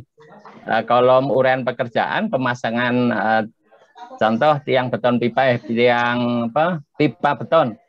Identifikasi bahayanya tertimpa pancang roboh, gitu. Tertimpa karena pancang roboh. Ini harus sesuai Pak Bu. Yang lain mulai kolom 4 sampai dengan kolom 15 substansinya tidak dinilai Pak Bu. Nih, kebenaran isian tidak dievaluasi. Saya sering juga Pak Darwis sebagai Pokja menjumpai karena yang menyusun ini bukan seorang ahli K3 konstruksi, maka dipikir tambah kan gitu ya Pak. Saya juga pernah menjumpai. Makanya saya hanya tanya begini, Mas, kan ada nih ahli K3 konstruksi yang ditawarkan. Dokumen RKK-nya yang susun siapa? Ya ahli K3-nya Pak. Berarti kan belum ahli kan itu ya Pak Darwis ya. Berarti ya, betul. Ada materi ini bisa jadi dia tertidur kan gitu harusnya. Wong di sini udah jelas kok. Nilai risiko adalah perkalian antara kemungkinan atau kekerapan ya, dan keparahan atau akibat ya. Ini akibat. Maka harusnya 3 kali 5 harusnya 15. Maka kalau 15 harusnya masuk ke sedang kan gitu ya Pak ya. Bukan rendah kan gitu. Nggak ada risiko rendah. Risiko itu kan kecil ya. Sedang besar Pak, masuk besar kalau 15 Pak. Nah, harusnya besar ya 15. Harusnya besar. Nah, ini kan setelah dikendalikan kan ya. Setelah ini 3 kemungkinannya dikendalikan tetap 3. Setelah ini keparahan 5 awalnya. Setelah dikendalikan sisanya tinggal 3. Harusnya ini juga 3 dikali 3 maka ketemulah 9. Kalau 9 menjadi sedang kan gitu ya Pak Darwis ya. Karena ya, 5 sampai 12 adalah sedang. Harusnya begitu. Sehingga tingkat risikonya ini masuk menjadi bukan 3 angkanya. Harusnya seperti ini tingkat risikonya. Harusnya tingkat risikonya kalau ini 9 maka sedang. Awalnya besar menjadi sedang. Harusnya seperti itu. Tapi karena begini Pak Bu, mohon maaf. Katanya Kementerian PUPR, tender kita ini adalah proses relaksasi. Kan gitu ya Pak Darwis ya. Memberikan kemudahan kepada peserta tender. Maka itu tidak dievaluasi Pak Bu. Jika terjadi seperti itu, saya sebagai Pokja biasanya Mas, harusnya kan ini perkalian sih kondisi seperti ini. Berarti ini bukan bikinannya ahli K3 konstruksi. Ya begitu kan memang Pak Darwis. Tapi jangan salah pada saat sebelum pelaksanaan pekerjaan Pak Bu, penyedia jasa konstruksi harus membuat RKK secara benar dan lengkap mulai dari pekerjaan persiapan sampai pekerjaan selesai. Misalnya persiapan masang boplang, kan ada identifikasi bahaya juga ya Pak Darwis ya. Bisa jadi ketutup palu, martil kan gitu ya. Pada saat masang boplang atau pada saat gali kan bisa jadi kena cangkul kan gitu ya. Dan seterusnya itu dibuat secara lengkap pada saat sebelum pelaksanaan pekerjaan. Artinya ini karena proses tender sifatnya relaksasi, saya ini ketentuan ini juga saya kutip nggih. Saya kutip dari MDP kita. Ini saya kutip dari MDP kita Pak Bu, ketentuan evaluasinya, maka tidak menggugurkan. Tapi jangan salah, pada saat pelaksanaan pekerjaan, sebelum pelaksanaan pekerjaan, RKK ini sudah harus lengkap dan detail mulai pekerjaan persiapan sampai pekerjaan sampai selesai. Demikian juga, mohon maaf, konsultan pengawasan itu juga salah satu outputnya rancangan konseptual SMKK pengawasan. Tugasnya apa? Memastikan bahwa semua risiko-risiko ini, bahaya-bahaya yang berisiko sudah dikendalikan oleh si penyedia jasa konstruksi. Produknya laporan. Itu mungkin Pak Darwis sebagai PPK harus paham ini. Artinya saran saya Pak Bu, para PPK nggih, mohon maaf karena PPK ini dianggap sudah ngerti semua aturan ya Pak Darwis ya. Sudah ngerti. Betul, ya. Sehingga wajib membaca Permen PUPR nomor 10 tahun 2021 tentang SMKK, karena di Undang-Undang Jasa Konstruksi nomor 2 tahun 2017 di pasal 88 ada sanksi pidana. Jika satu tangkap tangan, yang kedua jika terjadi kecelakaan yang berakibat meninggal dunia di lokasi pekerjaan. Sementara rancangan konseptual SMKK ternyata nggak dibikin ya oleh konsultan perancang. RKK-nya juga asal-asalan, tidak dikendalikan. Juga konsultan pengawasnya tidak membuat dokumen RKK pengawasan.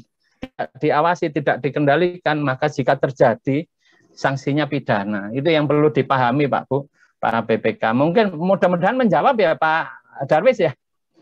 Ya, Iya, Pak boleh Darwis. sedikit, Pak? Ya, Oke, ya. silakan, Jadi, Pak. Silakan Pak. ya, jadi memang betul Pak Cak Mus bahwa memang ini adalah relaksasi. Ya. Betul sekali. Kami juga selalu temui itu. Cuma barangkali maksud saya ini ke depannya kan bagaimana juga ini si penyedia dalam memasukkan penawaran mengetahui betul. Karena begini, jika dia sembarangan mengetahui tingkat risiko katakanlah tadi itu rendah, sedangkan kan nanti ujung-ujungnya dia menghitung biaya. Betul. Biaya keselamatan konstruksi. Otomatis beda kalau dia risiko rendah dengan risiko sedang tadi, itu saja. Karena di dalam nanti risikonya itu pada saat dia katakanlah mau PAM atau mau penandatangan kontrak, otomatis kan di situ dibicarakan gimana sistem penanganan keselamatan konstruksinya, otomatis berhubungan dengan biaya.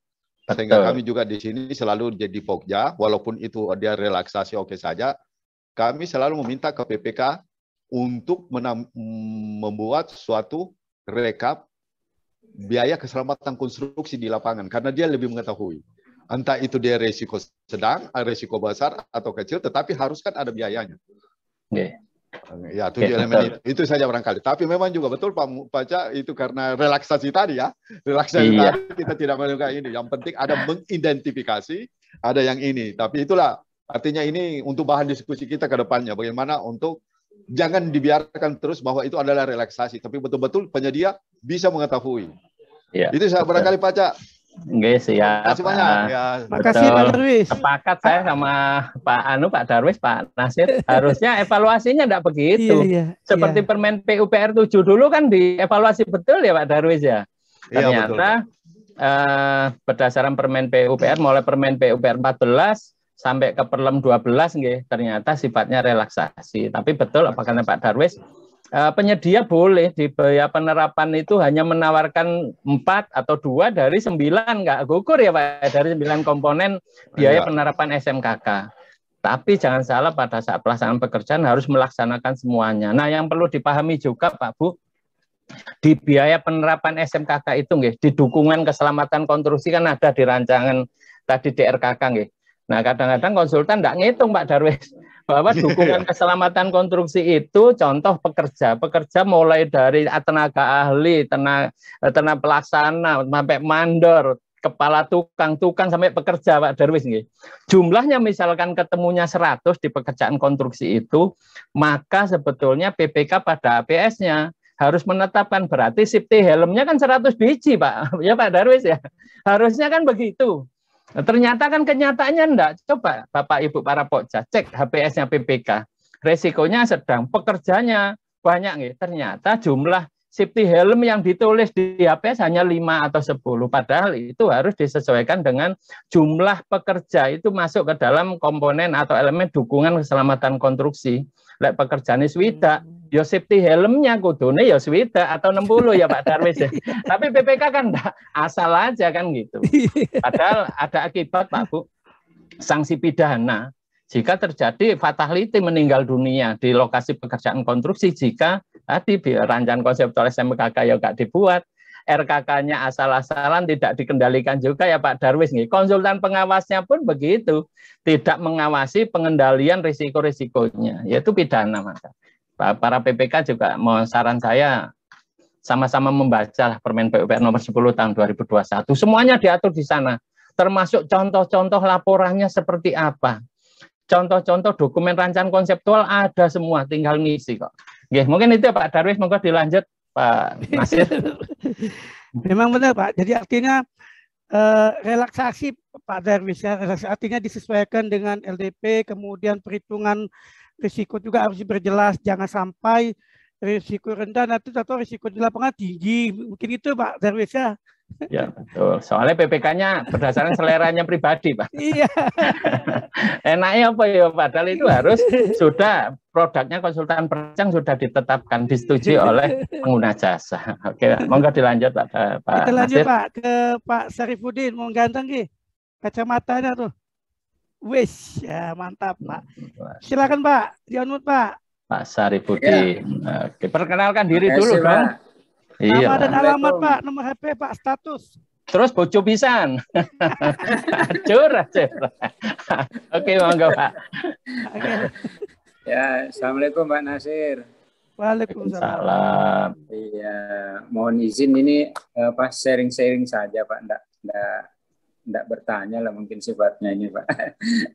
Ya, saya izin langsung ke Cak Mustafa ya Pak. Oke, Nama silakan. dulu Pak, nama Ya. dan ini Pak, asal Pak. Ya, itu kan regulasinya untuk penerapan SMKK itu Pak. Tadinya Ya. kan di Permen PU 29 tahun 2019 Pak. 21 Pak. 21. Mohon maaf. Yang awalnya kan 29 Permen 2019, PUPR nomor Pak. 21 tahun 2019 Pak. Iya, 21 2019. Tentang SMKK. Kemudian dirubah dan diganti dengan Permen PU 10 2021 ya, Pak. Betul. Iya.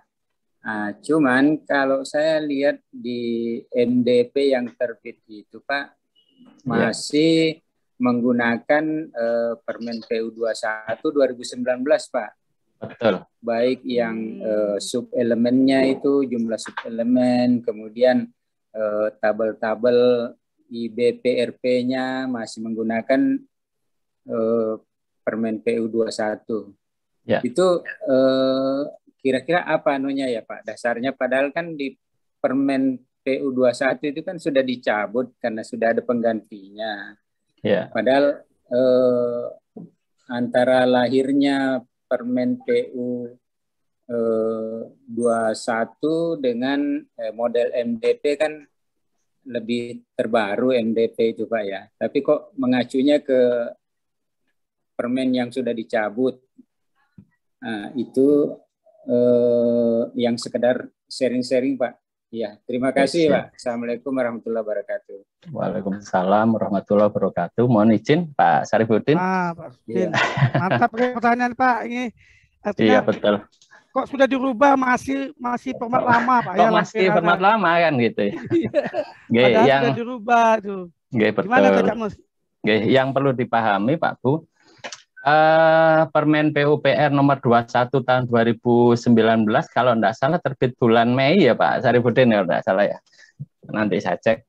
Nah, iya, pada saat Permen Permen 12 tahun 2021 itu kan terbit Juni, kan itu ya.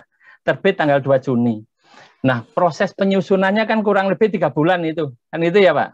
Kurang lebih 3 bulan. Artinya memang pada saat MDP sebanyak 5.867 lembar itu, kan itu ya. Itu tidak mudah kan ya nyusunnya. Artinya pada saat itu lebih dulu nyusun Permen 12 tahun 2021, barulah Permen PUPR nomor 21 tahun nomor 10 tahun 2021 terbit. Kan itu ya Pak Sarifudin nggih. Sehingga di lampiran MDP kita itu masih menggunakan Permen PUPR nomor 21 tahun 2019. Perbedaannya di apa sih sebetulnya? Di identifikasi bahaya.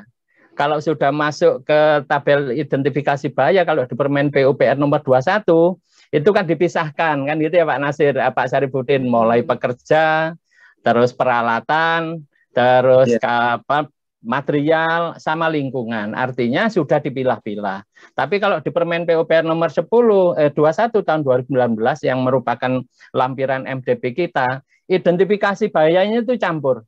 Mau pekerja, mau peralatan, mau material ataupun lingkungan campur jadi satu. Nah, Pak Bu, jika ternyata pinginnya PPK menggunakan Permen PUPR nomor 21 tahun 2000, mohon maaf, nomor 10 tahun 2021, kan enggak masalah. Cuman harus dijelaskan.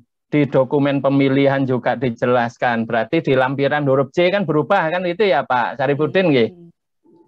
Di lampiran huruf C, contoh dokumen RKK berarti harus disesuaikan. Yang membedakan itu kan ada di tabel IBPRP. Itu yang identifikasi bahayanya utamanya, yang semula hanya 1, menjadi 4 dipilah-pilah mulai pekerja, peralatan, material, dan lingkungan. Tapi kalau yang permen yang di MDP kita ini jadi 1. Sama job safety analysis kan ya gitu ya. Kalau di permen PR 21 nomor 10 diubah. Nah, artinya kalau ternyata PPK menghendaki seperti itu, nah di dokumen pemilihan harus dijelaskan, termasuk pada saat pemberian penjelasan. Artinya memang tidak diatur secara khusus, boleh tidak menggunakan, memang tidak ada klausul itu ya Pak Sarifudin di dokumen pemilihan. Nah, yang perlu dipahami, dokumen pemilihan sekarang ini kan bukan standar, kan gitu ya Pak Sarifudin ya, hanya model. Artinya selama model boleh disesuaikan, dimodif. Dimodif itu boleh sepanjang tidak bertentangan dengan ketentuan perundang-undangan yang berlaku. Nah, ketentuan perundang-undangan yang berlaku yang mengatur tentang RKK apa? Permen PUPR nomor 21 tahun 2021 tentang nomor 10, mohon maaf. Permen PUPR nomor 10 tahun 2021 tentang SMKK. Nah, RKK-nya tinggal mengadop di lampiran. Kalau RKK itu Pak Bu ada di lampiran, nona saya buka. Ada di lampiran D, di lampiran huruf D. Agak berbeda memang. Boleh share screen saya, Cak Nasir? Ya. Nah, artinya boleh PPK menggunakan itu. Tapi di dokumen pemilihan harus dijelaskan ya Pak Nasir ya. Termasuk di pemberian penjelasan. Harus dijelaskan bahwa dokumen RKK-nya sudah menggunakan format RKK sesuai dengan Permen PUPR nomor 21 tahun 2000.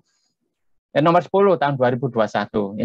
Ini berdasarkan Permen PUPR nomor 10 tahun 2021. Ada di lampiran D ya. Ketok ya Cak Nasir ya. Nah, ini salah satu perbedaannya Pak Bu. Salah satu perbedaannya ini di tabel IBPRP. Bentar, kita cari RKK IBPRP. Ini apa masih yang tampil? Tabel tujuan pelaksana. Bentar, saya cari. Jadwal. Konsultasi. Nah, ini IBPRP. Nah, ya. Ini sudah dipisah begini, Pak Nasir. Ketok ya? Identifikasi bahayanya. Tadi kan enggak, kalau yang di IBPRP yang tadi. Ini sudah dipisah. Bagaimana identifikasi bahaya terhadap pekerja, bagaimana identifikasi bahaya terhadap peralatan, bagaimana identifikasi bahaya terhadap material termasuk lingkungan atau publik. Nah, risikonya juga diuraikan. Itu di Permen PUPR nomor 10 tahun 2021. Perbedaannya di sini. Artinya sudah dijabarkan menjadi 4 aspek ini. Pekerja, peralatan, material, lingkungan atau publik. Nah, sedangkan kalau menggunakan yang tadi, yang apa namanya Permen PUPR nomor 21 tahun 2019, ini perbedaannya. Ketok Pak Nasir? Ketok. Ketok itu bahasa Inggrisnya apa Pak Nasir? Kedelok. Nanti yo ini. Nah, ini ketok ya. Nah, ini kan enggak diurai ya Pak Nasir ya? Nggih. Jadi cukup identifikasi bahaya jatuh dari ketinggian. Nah, baru nanti jenis bahayanya apa kan ini menjadi satu. Baik itu pekerja, baik itu peralatan, material maupun lingkungan. Artinya perbedaannya di sini kalau di IBPRP. Monggo kalau PPK menghendaki bukan yang ini berarti di MDP di lampiran huruf C, di lampiran SSKK, terus dokumen RKK yang merupakan lampiran spek juga menyesuaikan dengan Permen PUPR nomor 21 tahun 2019. Monggo, enggak salah, memang enggak bertentangan dengan ketentuan kan gitu ya Pak Sarifudin ya. Pak Sani ini. Bentuknya ini ada perbedaan, sudah diurai menjadi 4 aspek. Mungkin terjawab ya Pak Sarifudin ya. Mudah-mudahan terjawab. Mana Pak Sarifudin? Iya. Mantap. Artinya gini. Silakan Pak, lanjut Pak. Silakan, tapi itu misalnya Pak, katakanlah di dokumen lelang masih tidak ada perubahan, dia mengacu ke Permen PU 21. Tapi kalau kita menawar, Pak, menawar menggunakan format yang Permen PU 10, itu kira-kira apa menggugurkan tidak ya, Pak? Ketentuannya kan gini, Pak. Yang penting uraian pekerjaan, identifikasi bahayanya sama, kan gitu ya tadi uraiannya, Pak ya, tata cara evaluasinya. Yang penting satu, uraian pekerjaan sama yang ditetapkan dalam LDP karena ketentuan seperti itu. Identifikasi bahayanya sama. Jadi identifikasi bahayanya itu jatuh dari ketinggian tadi kan, Mbak ya. Kalau jatuh dari ketinggian, kalau terhadap pekerja apa? Kan gitu ya. Terus terhadap peralatan. Kan gitu. Apa? Misalkan kejatuhan apa namanya pasang baja tadi kan gitu. Ternyata baja itu kalau terlepas kan jatuh bisa juga jatuh menimpa peralatan yang ada di bawahnya. Itu juga diidentifikasi. Bisa juga menimpa pekerja yang ada di bawah. Kan gitu, Nggih. Bisa juga menimpa material yang ada di bawah. Nah, jika pekerjaan itu contoh masang girder ya, yang untuk jalan tol itu ya, tiang apa, pancang apa namanya itu ya. Nah, itu kalau mengenai lingkungan itu juga harus diidentifikasi. Kan gitu ya. Seperti itu, Pak. Kalau menurut saya tidak salah, penyedia nawarkan seperti ini ya tidak salah. Yang penting nama paketnya sama. Terus identifikasi, uraian pekerjaan dan identifikasi bahaya juga sama. Kan gitu ya. Yang lain kan pokok terisi, Pak. Itu ya. Nama paket harus sama. Fakta komitmen, mohon maaf, ini Pak Safrudin penyedia ya? Penyedia, Pak, penyedia. Oke, ini Pak yang masih sering salah penyedia, mohon maaf. Apa ya? Kan ini berbagi ya. Yang masih sering salah, Pak, ini di sini. Di fakta, bentar. Nah, apa? Nah, ini Pak. Di fakta, komitmen keselamatan konstruksi yang 7, yang nomor 1 kadang-kadang penyedia masih salah, Pak. Memenuhi ketentuan keselamatan konstruksi. Masih banyak penyedia yang tertulis memenuhi ketentuan keselamatan dan kesehatan kerja K3 kan gitu ya Pak ya. Padahal sekarang sudah K4 keselamatan konstruksi kan gitu ya. Ditambahi keberlanjutan kan gitu ya. Artinya seperti itu masih banyak. Kalau Pak Safrudin penyedia, cek Pak di dokumen. Mohon maaf kadang-kadang kan masih ada yang digugurkan di sini kan gitu ya. Karena fakta komitmennya yang nomor 1 tidak sesuai kan gitu. Tapi kalau kembali ketentuannya padahal untuk apa namanya ketentuan evaluasi di fakta hanya ini Pak, mencantumkan 7 pernyataan komitmen keselamatan konstruksi kan gitu ya. Di sana tidak diatur bahwa 7 ini harus apa kan enggak di dokumen. Artinya sebetulnya kalau saya sih Pak, mohon maaf nih, barangkali teman-teman enggak sepakat, saya gugurkan Pak. Kenapa? Tidak ditandatangani aja lo nggak gugur kan gitu ya Pak ya. Nah, nanti pada saat rapat persiapan penandatanganan kontrak harus sudah ditandatangani kan gitu. Nah seperti itu Pak Safrudin, jangan lupa di fakta ini kadang-kadang admin jenengan yang memenuhi ketentuan keselamatan dan kesehatan kerja. Padahal sudah harus keselamatan konstruksi. Keselamatan konstruksi itu menjadi K4 Bapak Ibu. Ditambahi keberlanjutan. Itu nggih. Terjawab ya Pak Safrudin nggih? Iya Pak. Iya.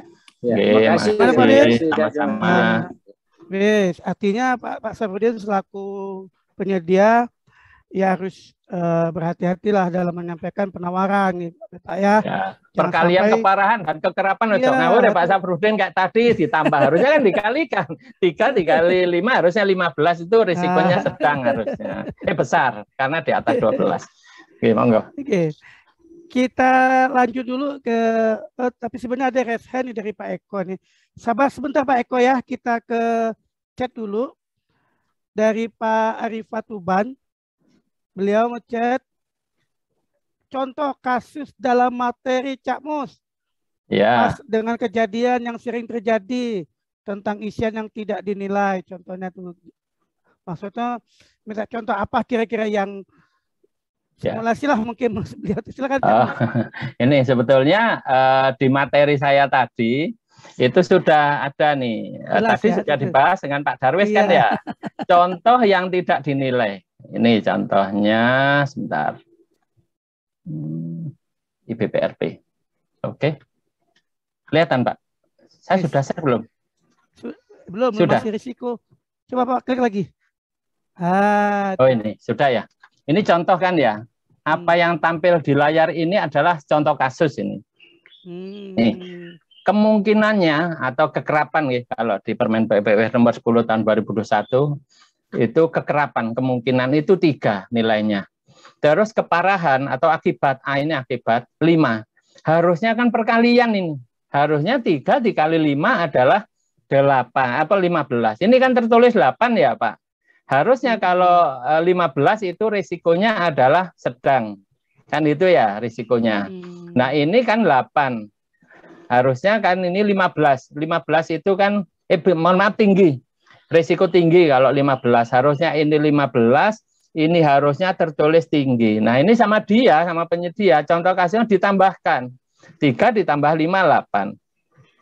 8 harusnya bukan rendah, harus sedang. Ini kan tertulis rendah.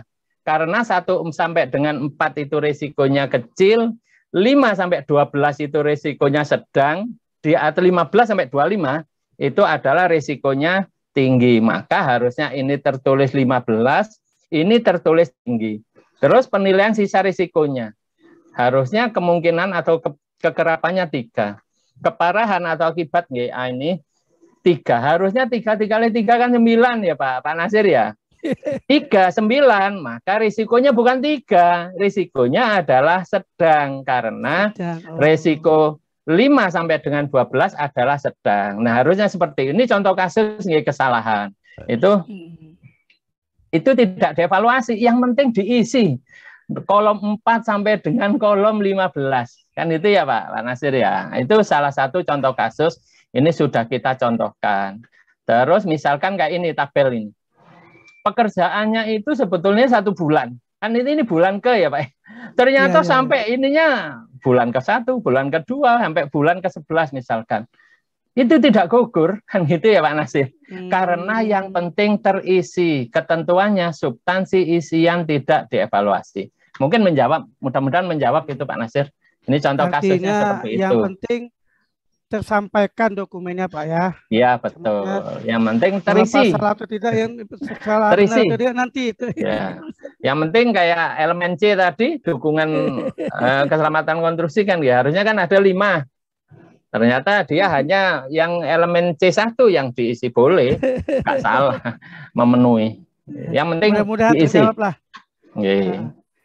Oke, selanjutnya kita ke resen Pak Eko Suyanto ini dari tadi ini, mohon maaf nunggu dulu nih Pak. Sing takok bolo teko anu wedi angel iki angel wis angel. Pak Eko seragamnya nggak digawe, aku seragamnya digawe wedi lho Mas Eko. Silakan Pak Eko. Waalaikumsalam warahmatullahi wabarakatuh. Pak Nasir dan sepupunya MS Training Consulting termasuk bikin para peserta. Siapa? Sesepuh ini sepuh Pak, tidak hanya sesepuh. Aku lah boleh kena. Aku kan S3 Pak. Sudah sangat sepuh.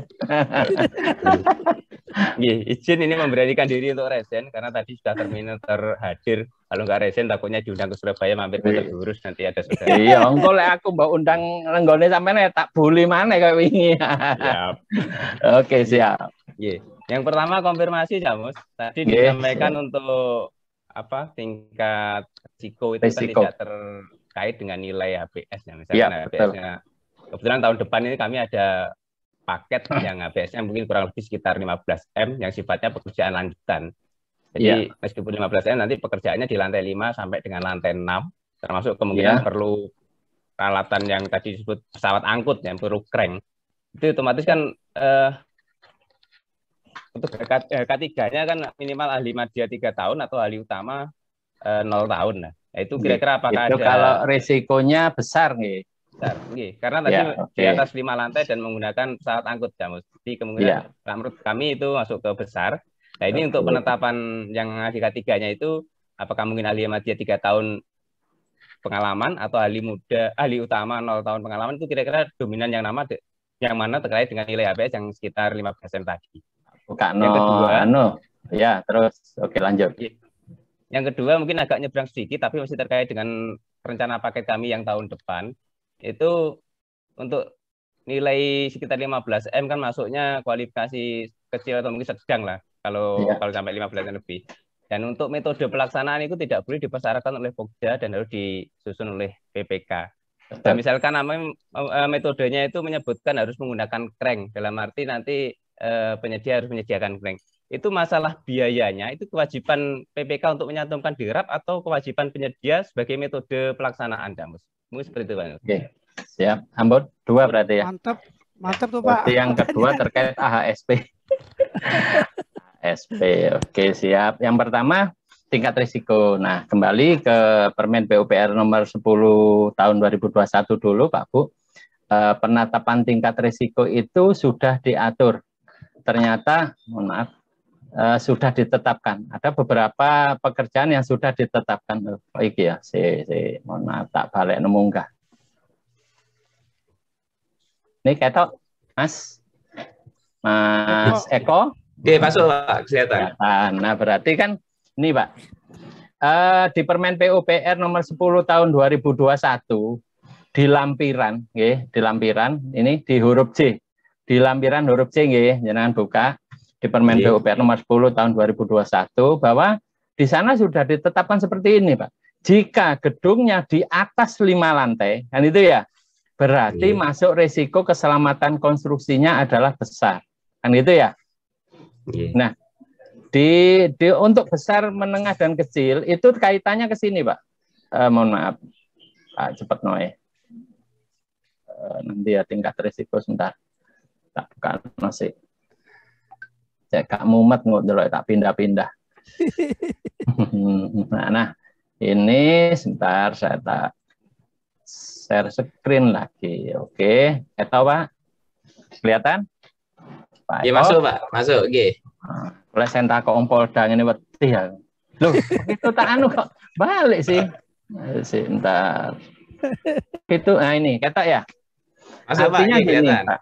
Kelihatan, Sudah diatur di sana di Permen PUPR nomor 10 tahun 2021 bahwa risiko, kalau tadi risiko masuk besar berarti kan antara 15 sampai 25 ya Pak. Risikonya kan besar. Nah, di sini dijelaskan begini Pak. Risiko yang dimaksud adalah risiko keselamatan konstruksi untuk menentukan kebutuhan personil K3-nya maksudnya. Apakah ahli keselamatan, ahli K3 konstruksi, atau petugas keselamatan konstruksi. Tidak untuk menentukan kompleksitas atau segmentasi pasar jasa konstruksi. Clear ya? Berarti hanya untuk menetapkan personil apa yang harus disyaratkan pada spek. Berarti kalau resikonya besar, Pak Eko, itu PPK mensyaratkannya dua-duanya boleh. Ahli media K3 konstruksi dengan pengalaman 3 tahun, atau ahli utama tanpa pengalaman. Itu nggih. Jadi enggak boleh salah satunya, dua-duanya boleh. Nah, peserta tender menawarkan ahli media pengalaman 3 tahun boleh, menawarkan ahli utama tanpa pengalaman juga boleh. Maksudnya begitu nggih. Clear ya Pak Eko ya? Nah, iya clear Pak. Nah, bagaimana pada saat menetapkan peralatan? Peralatan di Permen PUPR nomor 8 tahun 2016 Pak Eko tentang analisis harga satuan pekerjaan kan AHSP di sana sudah diatur Pak. Peralatan itu juga merupakan hitungan di AHSP Pak. Sekarang misalkan sampean mempersyaratkan alat. Loh alat itu gak dibiayai Pak, ya manggon gudangnya penyedia kan gitu ya. Supaya bisa dimobilisasi ke mana? Ke lokasi pekerjaan berarti kan butuh operator. Kan itu ya Pak ya? Butuh oli, butuh BBM, itu diperhitungkan Pak. Pak Eko bisa cek di Permen PUPR nomor 28 tahun 2016 tentang analisa harga satuan pekerjaan AHSP. Masuk Pak peralatan di sana, gitu nggih. Jangan sampai mempersyaratkan keren tapi nang AHSP-nya enggak dibiayai Pak. Lah dari mana penyedia kan gitu ya? Nah, ada Pak perhitungannya. Zaman bisa cek di lampiran Permen PUPR nomor 28 tahun 2016 tentang analisis harga satuan pekerjaan bidang konstruksi. Bidang pekerjaan umum maksudnya. Itu nggih. Clear ya? Iya Pak, clear Pak. Sudah menjawab. PPK gak boleh mensyaratkan satu ahli media kudu pengalaman 3 tahun enggak boleh. Itu nggih. Jadi karena sudah diatur di Perlem 12, jika risikonya besar, maka PPK boleh mensyaratkan persyaratannya ahli madya pengalaman 3 tahun atau ahli utama tanpa pengalaman. Peserta tender terserah nawarnya, salah satunya boleh. Betul nggih? Clear ya Pak Eko ya? Clear, matur suwun Cak Mus. Aku lagi gak mau memuaskan kok, gak mau undang aja lah nang acaramu Polda. Siap. Artinya Cak Mus disesuaikan dengan tingkat risikonya. Kalau tingkat risikonya sedang ya ahli muda, tenaga ahlinya ahli muda 3 tahun atau ahli jangan buat itu kan. Bahkan kalau kecil Pak, kan kalau risiko kecil itu berdasarkan Permen PUPR nomor 10 tahun 2021 di Perlem juga ada nih. Cukup petugas keselamatan konstruksi tanpa pengalaman bahkan. Artinya begitu nih. Tapi masih ada PPK kan risikonya kecil, jalur ahli muda 3 tahun masih ada. Padahal di rancangan konseptualnya itu loh tidak dibuat. Produknya konsultan perancang, salah satu produknya rancangan konseptual SMKK yang di dalamnya ada penetapan tingkat risiko keselamatan konstruksi, tidak ada. Berarti kan PPK berdasarkan selera, Pak. Tidak boleh, ya. Harus berdasarkan rekomendasi dari konsultan perancangnya. Di dalam dokumen SMKK-nya. Itu kurang paham, Pak Cak Mus. Iya, betul. Karena belum membaca Permen PUPR atau tidak tergabung di MSI masalahnya. Iya, kalau tergabung bisa jadi itu. Tahu ada juga bukan fungsional, Cak Mus. Mereka itu kan bukan fungsional, artinya dia sebagai PPK, kadang sebagai kabit, jabatan kabit atau sekdin. Mereka bukan fungsional, sehingga kalau ada pekerjaan-pekerjaannya gini ya paling copy paste. Ya harusnya memang Pak Nasir. Yang lain. Pak Nasir. Makanya pada saat saya di tempatnya Mas Eko itu saya sampaikan, jika pekerjaannya konstruksi, PPK ditunjuk PPK, pekerjaan konstruksi, kalau tidak didampingi oleh tenaga ahli keteknikan yang menguasai konstruksi, konsultan perorangan kan boleh direkrut selama 3 bulan, minta dibiayai oleh PAKPA-nya. Karena apa? PPK itu contoh di tempat Mas Eko di rumah sakit Nganjuk kan ya, rumah sakit Bayangkara. Kan ahlinya kepolisian sampai rumah sakit ya, tidak ahli konstruksi. Maka kalau Mas Eko ditunjuk sebagai PPK, minta kepada PAP saya mau diangkat jadi PPK, tapi harus merekrut atau meng-hire konsultan perorangan untuk nyusun seperti ini, nyusun KAK-nya, nyusun HPS-nya, itu dibantu, termasuk nyusun spek. Pakai tenaga ahli, Cak Mus ya. Tenaga ahli seperti konsultan perencana tadi untuk menyusun rap-rapnya kebutuhannya segala macam. Di rumah sakit direkturnya dokter kan ya, jadi PPK, KPA kan kasihan Pak. Pahamin dokter kedokteran kan. Mungkin itu nggih Pak Eko mudah-mudahan memuaskan nggih. Nggih, matur suwun Cak Mus. Nggih, siap. Angel wis. Banyak pertanyaan ini, mantap benar ini. Sampai tidak terasa waktu sudah lewat ini. Kita dulu tanya dulu nih dengan Pak Prof nih. Gimana nih? Ada Pak Muji, monggo Pak Muji barangkali melengkapi Pak Nasir. Guru besar kita. Habis, Pak. Ya silakan Pak. Habis waktu. Habis waktu ya. Langsung aja Pak. Habis waktu. Langsung close statement buat Pak Muji, silakan. Pak Muji diminta silakan, Pak Nasir statement close Pak, closing statement. Waktunya ini sudah ini. Silakan langsung Pak. Ya, Pak Nasir. Siap. Jadi ya, pembahasan kita mengenai pekerjaan konstruksi, pengadaan pekerjaan konstruksi ini tidak habis-habis ya, harus kita bahas terus secara detail. Kalau tidak pusing ini, maka kehadiran Pak Mustafa dalam forum ini semakin ya. Siap. Siap Pak Musti, makasih. Dari Nanas ke Nastar ini. Terima kasih atas kesempatannya nih. Termasuk pada Bapak Ibu yang di dalam forum ini. Mudah-mudahan acara kita ini berguna bagi tugas Bapak Ibu semua. Terima kasih. Wassalam. Waalaikumsalam warahmatullahi wabarakatuh. Terima kasih Guru Besar yang sudah memberikan satu segmen. Silakan Cak Mus. Cak Mus. Closing ya? Oke, siap. Sebentar. Ada penting dulu. Oke, Bapak Ibu sekalian yang saya hormati, mungkin itu nggih kurang lebih 2 jam nggih kita membahas tentang rencana keselamatan konstruksi Bapak Ibu. Bapak Ibu sekalian yang saya hormati, kelas-kelas online seperti ini 2 jam, 3 jam, BIMTEK pun 2 hari, 3 hari tidak cukup ya untuk memahami semua terkait pekerjaan konstruksi. Penting Bapak Ibu ikut komunitas, salah satunya di Muji Santosa Training and Consulting, karena berbagai hal dibahas di kelas online MSTC, baik itu juga kelas tatap muka.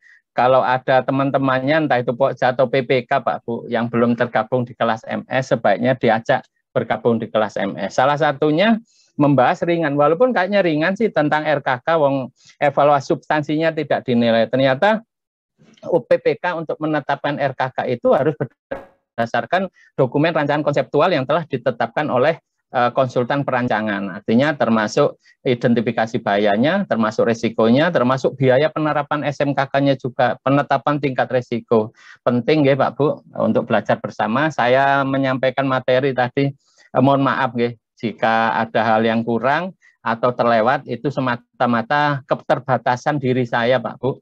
Monggo kita sama-sama belajar. Kalau terkait RKK kita baca Permen PUPR nomor 10 tahun 2021 ya, tentang pedoman SMKK. Baik Pak Bu, itu yang bisa saya sampaikan, kurang lebihnya mohon maaf.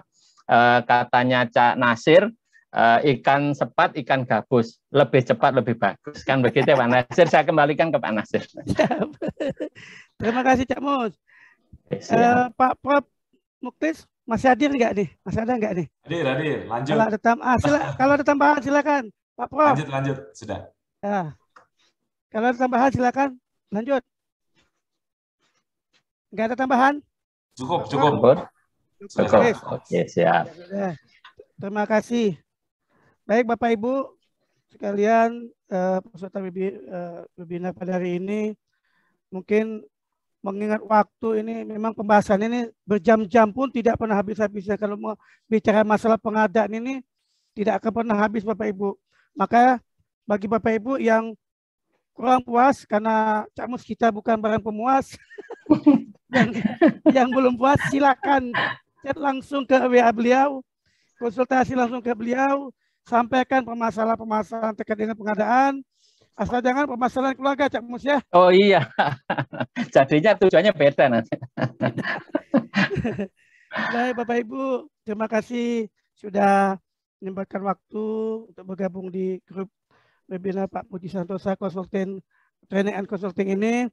Kami selaku moderator juga mengucapkan terima kasih kepada guru besar Pak Muji Santosa yang telah memberikan kepercayaan kepada kami untuk menjadi moderator dalam acara pada hari ini. Kami mohon maaf apabila ada kesalahan kami dalam penyampaian kami, perkataan kami yang kurang berkenan di hati Bapak Ibu. Kami mohon maaf yang sebesar-besarnya. Menebang pohon untuk dijadikan papan, membuat kursi, papan dijadikan bahan. Mohon maaf atas kesalahan dan kehilapan. Semoga kita semua mendapat keberkahan. Amin. Cakep. Keren Pak Nasir. Gudangnya pantun. Penutup, kita ucapkan bersama-sama membaca hamdalah. Alhamdulillahirabbil alamin. Oke, makasih. Bapak Ibu, saya tutup. Billahi wa taufiq wal hidayah. Wassalamualaikum warahmatullahi wabarakatuh.